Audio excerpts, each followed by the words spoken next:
सीमित रखिएगा, बाबा बाबा से आशीर्वाद न लीजिएगा। हाँ, आगे चलिए भाई, आगे देखा जाए आपका। देखिए टीपी आज निपटा दिया जाए आपका। मेन मेन सिद्धांत उद्धांत बता के अब समय नहीं है, क्योंकि इधर आपका भाई अंतर्राष्ट्रीय संगठन में हल्का सा दिक्कत लोगों को आ रही है। तो एक दो दिन वो भी रिवीजन स्पीड बढ़ाकर करा दिया जाए, ताकि अंतर्राष्ट्रीय संगठन में जो समस्या एक दो दो चार क्वेश्चन में आ रही हैं, जो टेक्निकल क्वेश्चन ज़्यादा बताए जाएंगे, सामान्य तो स्पीड में बढ़ाया जाएगा। देखिए टीपीए में हम पट्टा बता रहे थे, यानी कि लीज के बारे में। अब पट्टा में जो क्वेश्चन आपका बनता है, चल रहा है।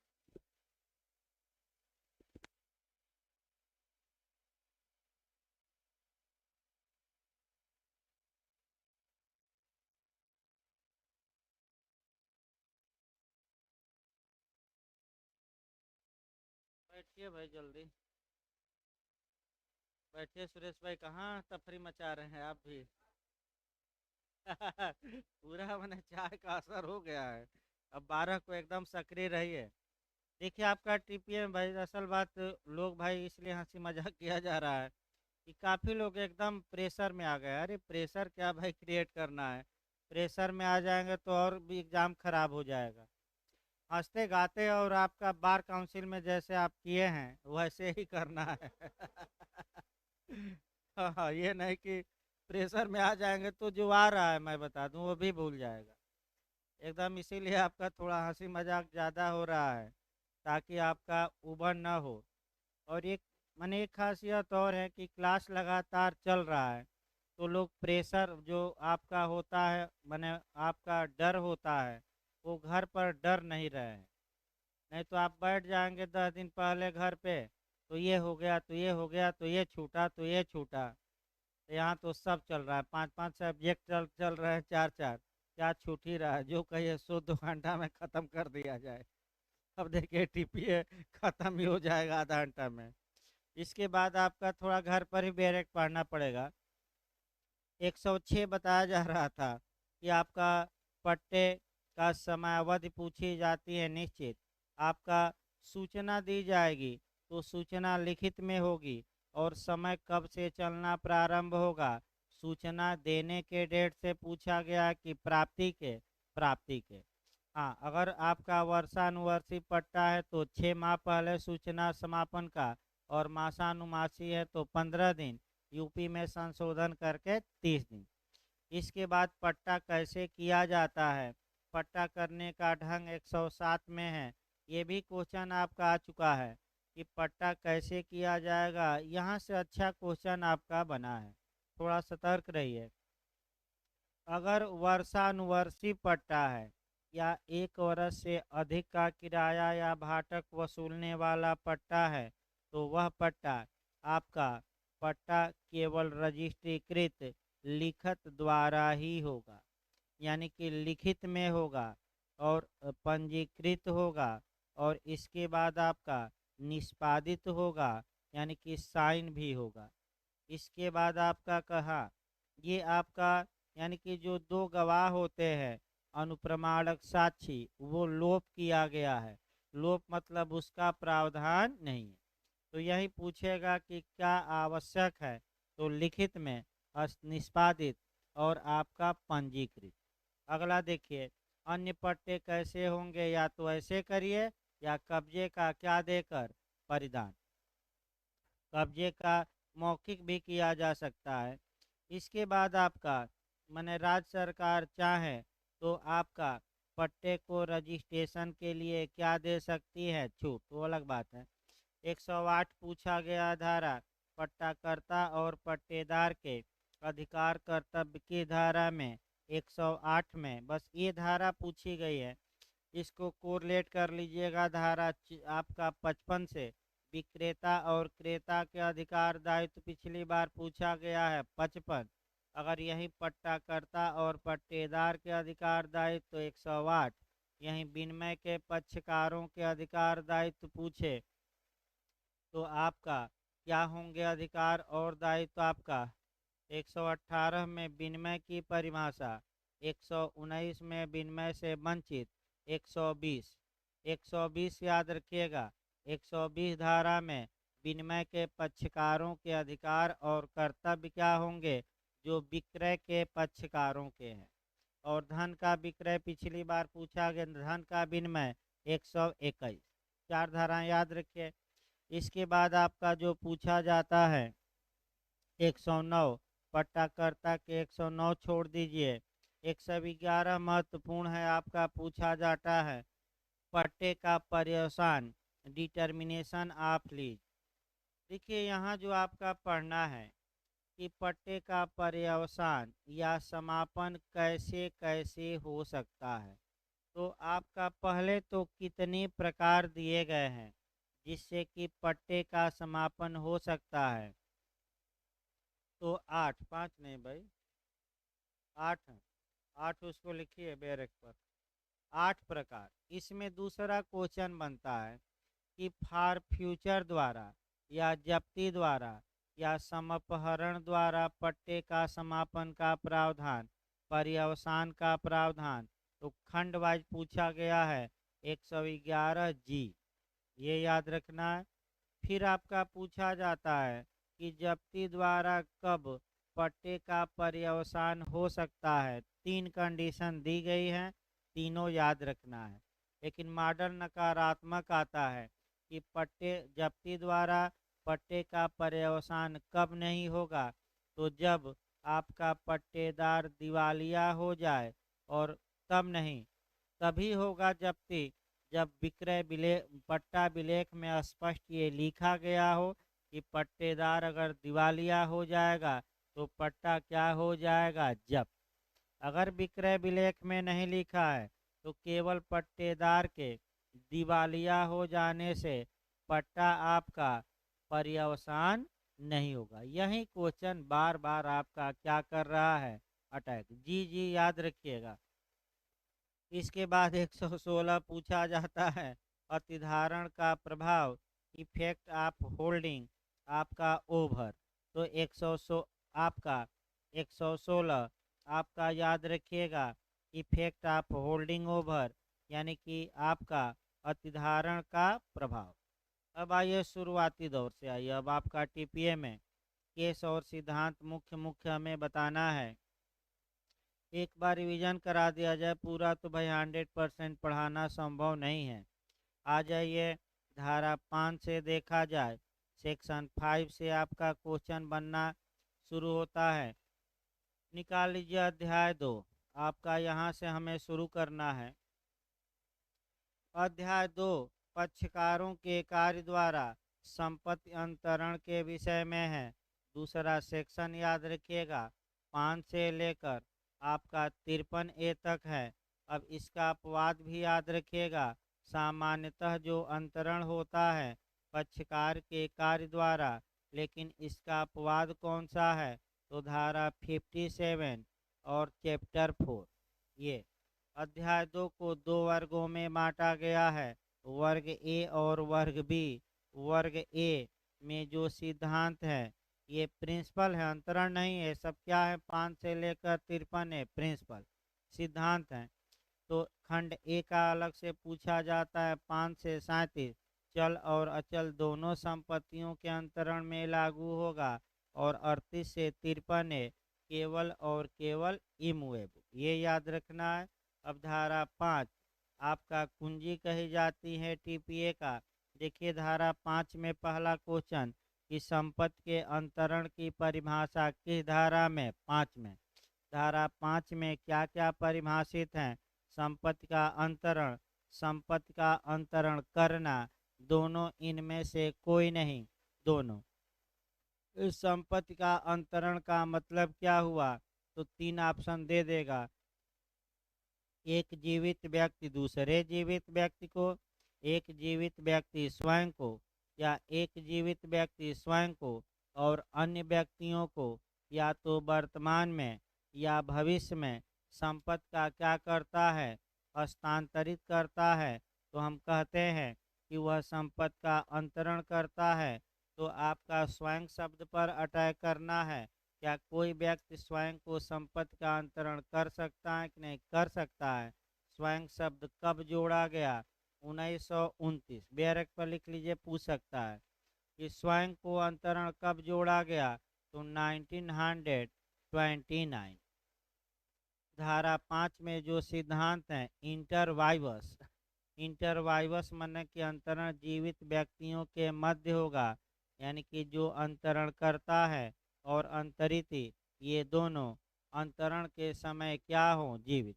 फिर आपका बिहार ने पूछा इसका अपवाद बताइए, तो 3 धाराएं अपवाद है जहां दूसरा पक्षकार जीवित नहीं है, 13, 14 और 16। इसके बाद आ जाइए व्यक्ति के बारे में, तो जीवित व्यक्ति में प्राकृतिक व्यक्ति शामिल है कि कृत्रिम की, दोनों दोनों क्या कंपनी, संगम या समूह व्यक्ति माना जाएगा कि नहीं। भले वो जीवित न हो लेकिन जीवित व्यक्ति क्या किया जाएगा, माना जाएगा। कहाँ दिया गया, धारा 5 के पैराग्राफ किस में, सेकंड, इतना में आ जाएगा। धारा 6 से एक क्वेश्चन बनता है, कौन सी संपत्तियां अंतरित की जा सकती हैं, किस धारा में है, 6 में। कौन सी संपत्तियां अंतरित नहीं की जा सकती, किस धारा में है, 6 में। कितने प्रकार की संपत्ति का वर्णन है, तो आप एकदम खंड याद रखिए, 10। ये भी क्वेश्चन बना है कि कितने प्रकार की संपत्तियों का उल्लेख है जिसका ट्रांसफर संभव नहीं है, टोटल 10 प्रकार की है। इसमें जो आपका पूछा जाता है मुख्य रूप से स्पेस सक्सेशन, ये एक धारा आपका 6 के क्लाज ए में है। स्पेस सक्सेशन का मतलब हिंदी में हुआ उत्तराधिकारी होने की संभावना, हिंदी अर्थ भी पूछा गया एक बार। तो स्पेस सक्सेशन का ट्रांसफर होगा कि नहीं, नहीं होगा। इसके बाद आपका भाई बेयर एक्ट पढ़ना पड़ेगा आपको घर पे, क्योंकि केवल शब्द बहुत महत्वपूर्ण है। देखिए एक दो हम उदाहरण बताते हैं कि केवल वाद लाने का अधिकार या मात्र वाद लाने का अधिकार ये ट्रांसफर नहीं हो सकता। लेकिन अगर यहीं दे दे वाद लाने का अधिकार और केवल शब्द न रहे तो इसका अंतरण करा दीजिएगा, यही आपका गलत होता है। केवल रहेगा तो वो अंतरण न कराइए, केवल के अलावा रहे तो क्या कराइए, अंतरण। अब उतना संभव नहीं है, थोड़ा घर पर भी देखना पड़ेगा। सेक्शन 7 आ जाइए। सेक्शन 7 में जो सिद्धांत हैं, नेमो डेट कोड नॉन हैबिट, बिहार में पूछा गया था पिछली बार, अंतरण करने में सक्षम व्यक्ति का उल्लेख की धारा में, 7 में। नेमो डेट कोड नॉन हैबिट का सिद्धांत 7 में आपका कोई भी व्यक्ति अपने से उत्तम हक का ट्रांसफर नहीं कर सकता, ये 7 में है आपका। अगला क्वेश्चन आपका बन सकता है कि सच मने अंतरण, संपत्ति अंतरण करने में कौन सक्षम होगा, तो जो संविदा करने में सक्षम हो। और इसके बाद आपका दिया गया है कि जो आपका अंतरणीय संपत्ति का हकदार हो या हकदार नहीं हो, तो अंतरणीय संपत्ति के हकदार व्यक्ति द्वारा प्राधिकृत हो। अंतरण के लिए जिसे प्राधिकृत किया जाता है वो मुख्तार कहलाता है, पावर ऑफ एटर्नी, यानी कि आपका माने प्राधिकृत करना। तो आपका या तो पूरा या अंशतः या सशर्त जो भी हो। लेकिन धारा 7 का एक्सेप्शन याद रखिएगा कि जहां हक नहीं रखता फिर भी कुछ दशाओं में वह संपत्ति का अंतरण कर सकता है। 3 धाराएं रट्टा मार कर जाएगा, 35, 41 और 43। ये नेमो डेट कोड नॉन हैबिट का क्या है, अपवाद। की धारा का अपवाद हो गई, 7 का। इसके बाद 8 आ जाइए, अंतरण का प्रभाव क्या होगा, ये सेक्शन 8 में दिया गया है। मौखिक अंतरण धारा 9 में दिया गया है। तो अगर कानून लिखित में नहीं कहता तो मौखिक अंतरण हो सकता है। अब ये अलग अलग जाएगा, विक्रय के लिए अलग नियम है, आपका पट्टा के लिए वही अलग नियम है, बंधक के लिए अलग चलेगा, दान के लिए अलग चलेगा, अन्योन्य दावे के लिए अलग चलेगा। लेकिन जो विक्रय में नियम होगा वही नियम विनिमय में भी होगा। धारा 120, जो विक्रय कैसे किया जाता है 54, तो विनिमय भी वैसे ही किया जाएगा, नहीं आपका 118। और पक्षकारों के अधिकार दायित्व 120। 118 में है। इसके बाद 10, 11, 12 से क्वेश्चन आपका बन रहा है वर्तमान में। 10, 11, 12 से निश्चित एक क्वेश्चन बनता है, या तो समस्यात्मक क्वेश्चन बना दे, या केस बना दे, या आपका आंशिक और पूर्ण बना दे, लेकिन एक क्वेश्चन बनने का पूरा चांस रहता है। इसको थोड़ा अच्छे से पढ़कर जाइए। हम फिर कॉन्सेप्ट बना दे रहे हैं। धारा 10, 11 और 12 के तहत अगर संपत्ति का अंतरण किया गया है और कंडीशन या शर्त लगाई गई है अंतरण में, अगर वह शर्त धारा 10 के तहत आ जाती है या 11 या 12 के तहत, तो शर्त शून्य होगी और अंतरण क्या होगा? वैध। पहला नियम। दूसरा नियम आपका जो पूछा गया था आपका उत्तराखंड में, रोसर बनाम रोसर का केस किससे संबंधित है? तो धारा 10 से। फिर एक बार याद रखिए, रोसर बनाम रोसर। अब आपका देखिए धारा 10, जहाँ की संपत्ति ऐसी शर्त या मर्यादा, अन्य संक्रामण अवरुद्ध करने वाली शर्त। अन्य संक्रामण का मतलब ये हुआ कि दूसरे व्यक्ति को आप ट्रांसफ़र नहीं करेंगे। यानी कि ए ने अपना मकान बी को बेचा और कहा कि हे बी, तुम किसी अन्य को ये मकान नहीं बेचोगे, तो ये अन्य संक्रामण यानी कि दूसरे को अंतरित करने पर रोक लगाने वाली क्या कहलाएगी? शर्त। तो ऐसी शर्त शून्य होगी और अंतरण क्या होगा? वैध। लेकिन बेरेक थोड़ा समझना है, देखिए आपका, जहाँ की संपत्ति ऐसी शर्त या मर्यादा के अधीन अंतरित की जाती है जो अंतरित या उसके अधीन दावा करने वाले व्यक्ति को संपत्ति में अपने हित को अलग करने या बेनित करने से आत्यांतिकतः अवरुद्ध करती है। यही शब्द पकड़ना है आपको। धारा 10 में कौन रोक लगाने वाली शर्त शून्य होगी, कौन रोक लगाने वाली शर्त वैध होगी, पॉइंट पकड़ना है, यही गलत होता है। तो अगर एब्सोल्यूट रूप से रोका जा रहा है तो वह रोक शून्य होगा, लेकिन आंशिक रोक क्या होगा? धारा 10 में वैध। यही क्वेश्चन आपका बनता है। आत्यांतिक यानी कि पूर्ण। जैसे ए ने बी को अपना मकान बेचा और कहा कि हे बी, तुम किसी को ये मकान नहीं बेचोगे, तो ये पूर्ण रूप से अन्य संक्रामण पर क्या है? रोक। अब आंशिक देखिए, ए ने बी को मकान बेचा, लेकिन ये कहा कि हमारे दुश्मन को नहीं बेचोगे, इसके अलावा किसी को बेचना, तो ये पूर्ण रोक नहीं है। कैसी रोक है? आंशिक। ये शर्त वैध होगी। तो कौन सी रोक लगाने वाली शर्त शून्य होगी? पूर्ण रूप से। कौन सी रोक लगाने वाली शर्त वैध होगी? आंशिक। यही आपका पॉइंट। हाँ, इसके बाद स्त्रियां दी गई हैं आपका, वह स्त्रियां, हाँ, इसमें आपका एक अपवाद है धारा 10 का पूछा जाता है, वह पट्टा है। यानी कि धारा 10 में कौन सा अपवाद है? वह पट्टा है। एक क्वेश्चन ये बनता है।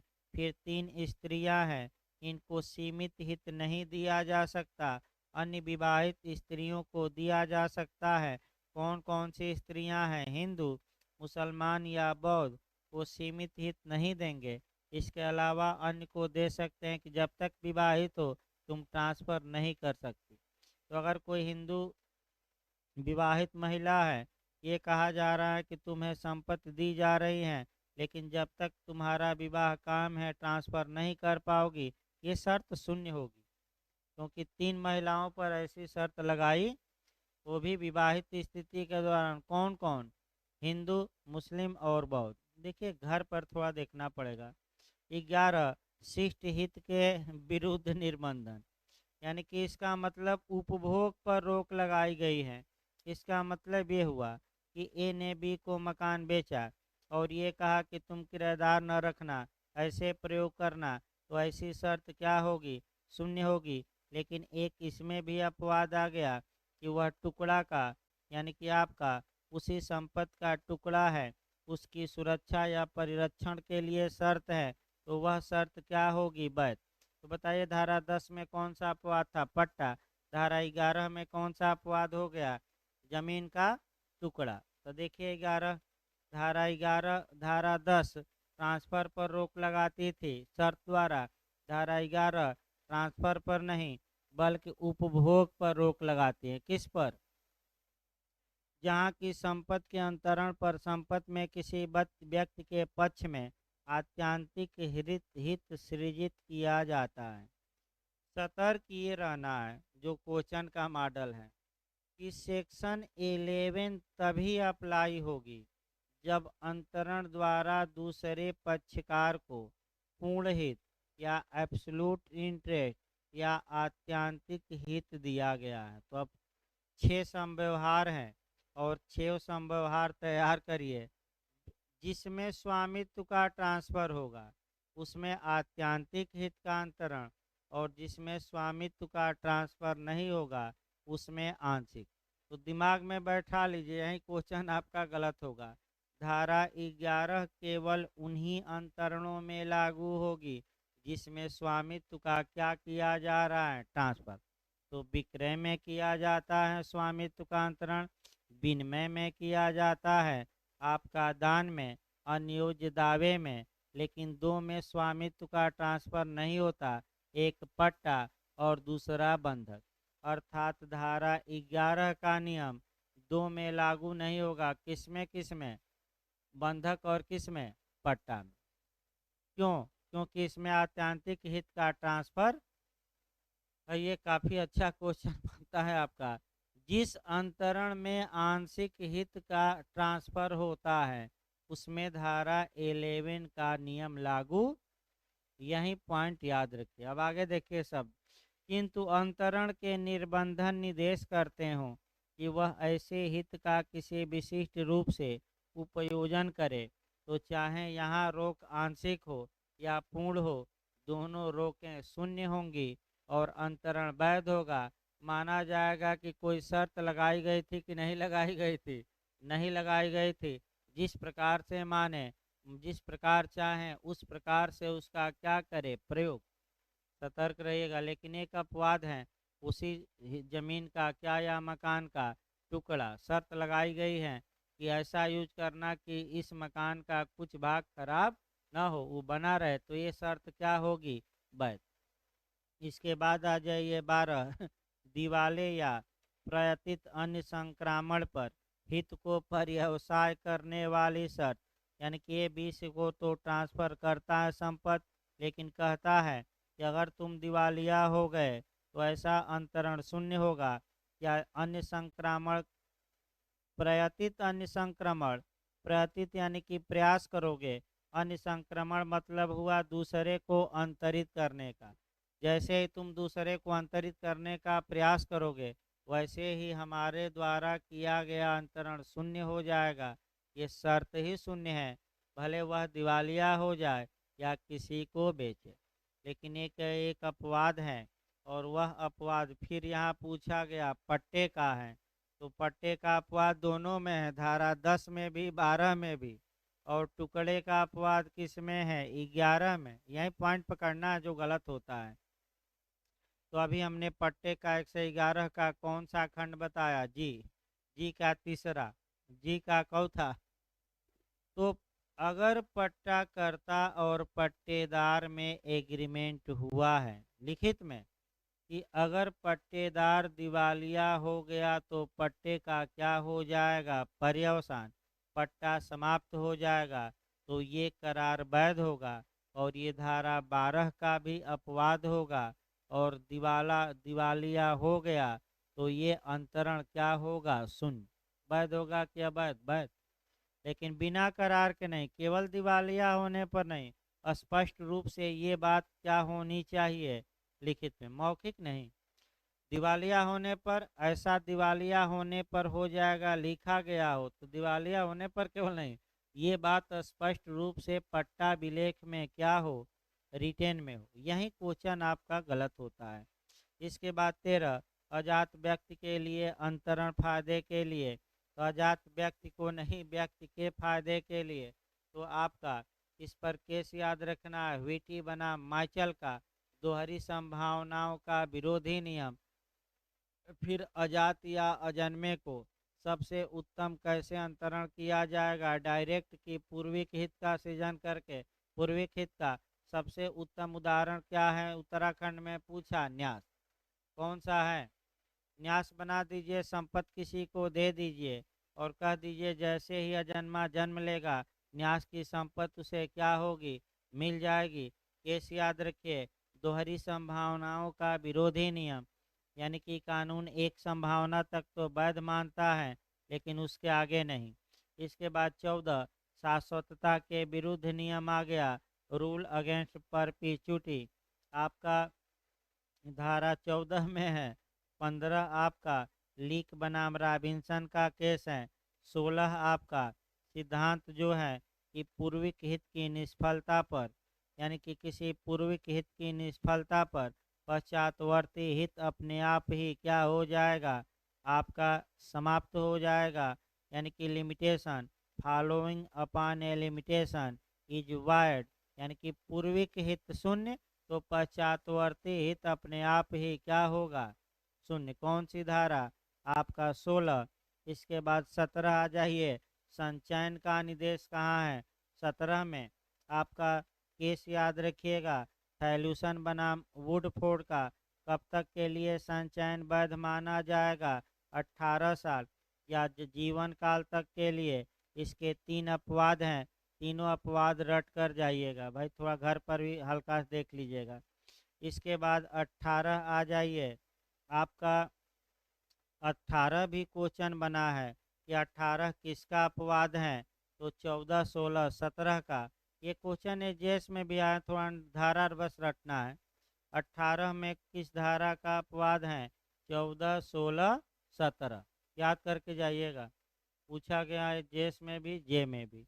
इसके बाद 19 आपका निहित हित, तो निहित हित पूर्ण होता है आपका। और 21 में समाश्रित हित, समाश्रित हित किसी घटना पर क्या होता है, निर्भर निर्भर। इसके बाद धारा 20, 13 और 14 की पूरक धारा है। पूछा गया है अजन्मा कब हित पाएगा, तो आपका जीवित जन्म लेते ही। कैसा हित पाएगा, निहित कि समाश्रित, निहित। निहित हित की परिभाषा की धारा में 19 में, समाश्रित की परिभाषा 21 में। इसके बाद आ जाइए, आपका इधर से धारा 25 देखना है। धारा 25 में कंडीशनल ट्रांसफर, तो धारा 25 में आपका शर्त भी शून्य, अंतरण भी शून्य। धारा 23 कॉन्ट्रैक्ट के समान है ज़्यादातर बातें, और इसमें से दृष्टांत बनता है, थोड़ा सतर्क रहना। देखिए बैरक, आपका एक बार संपत्ति देखिए, आपका संपत्ति अंतरण से सृष्ट और किसी शर्त पर निर्भर हित निष्फल हो जाता है यदि उस शर्त की पूर्ति ही संभव न हो, यानी कि पूर्ति संभव नहीं है तब। जैसे कि क ख ख को क एक खेत पट्टे पर देता है लेकिन कहता है कि 1 घंटे में 100 मील पैदल चलो। अब 100 मील पैदल चलने का समय है? तो समय भी नहीं, अब एकदम स्पीड में क्या करना है नेताजी। हाँ, अब आपका खाली ताली बजाने का समय नहीं है, तो वैक्सीन लगाने का भी समय नहीं है। अब तो वैक्सीन को तोड़ ताड़ कर 12 को क्या करना है। हाँ एकदम नेताजी सक्रिय हमारे हैं। वैक्सीन लगवाने का अब समय नहीं है, अब समय आ गया है आपका एकदम स्पीड में भगने का। पैदल तो क्या 1 घंटा में 100 किलोमीटर 100 मील चल दोगे? तो ये करार ही, ये अंतरण भी शून्य पट्टा, शर्त भी शून्य। इसके बाद दूसरा देखिए, विधि द्वारा निषिद्ध हो, यानी कि कानून ने रोक लगा दी है, या ऐसी दशा में कह सकते हैं कपटपूर्ण हो, या दूसरे के शरीर और संपत्ति को अंतर्वलित करता हो क्षति। ये भी से कहता है कि हे भी तुम सी को मार कर आ जाओ, मैं तुम्हें 500 रुपया दूंगा, तो ये भी अंतरण और शर्त दोनों क्या होगा, शून्य होगा कि वैध? शून्य होगा। इसके बाद धारा 26 आ जाती है, क्वेश्चन बनता है कंडीशन प्रेसिडेंट कहाँ दिया गया है, 26 में। आपका पूर्वभावी शर्त कहाँ है, 26 में। पूर्वभावी शर्त का पालन सारतः करना है कि अक्षरशः, सारतः। इसके बाद डाकी नाब साइप्रस की धारा में है, यथा सामीप्य का सिद्धांत 26 में। डाकी नाब एक्सिलरेशन यानी कि 27 में। और आपका पश्चातवर्ती शर्त सब्सिक्वेंट कंडीशन 29 में। उस पश्चात, हाँ, आपका 26 में पूछा है नित हित के निहित होने का सिद्धांत, यानी कि अगर आपने पूर्ववर्ती शर्त की पूर्ति कर दी तो आपको इंटरेस्ट मिल जाएगा। जैसे कहता है बी से कि हे बी, अगर इस मगरमच्छ से भरे तालाब को तुम पार कर जाओ तो मैं तुम्हें 500 रुपया दूंगा। तो अगर बी पार ही कर दिया तो हित मिल जाएगा, 500 रुपये का क्या हो जाएगा हकदार। ये पूर्ववर्ती शर्त है। और पश्चातवर्ती माने हित पहले मिल जाता है और जैसे ही कंडीशन पूरी हो हित क्या होता है, छिन जाता है। तो हित के विफल होने का सिद्धांत 29 में है और हित के निहित होने का सिद्धांत 26 में। 26 में पूर्ववर्ती शर्त, 29 में पश्चातवर्ती। पूर्ववर्ती शर्त का पालन सारतः और अक्षरशः किसका होना चाहिए, पश्चातवर्ती। धारा 26 का दृष्टांत जरूर याद रखिएगा। इसके बाद आपका इधर की जो धाराएं पढ़नी है आपको, ये दो तीन धाराएं इधर छोड़ी जाती हैं। फिर डॉक्ट्रिन ऑफ इलेक्शन 35 पढ़ना रहता है। केस आपका याद करना रहता है। डॉक्ट्रिन ऑफ इलेक्शन लोकनीति पर आधारित है।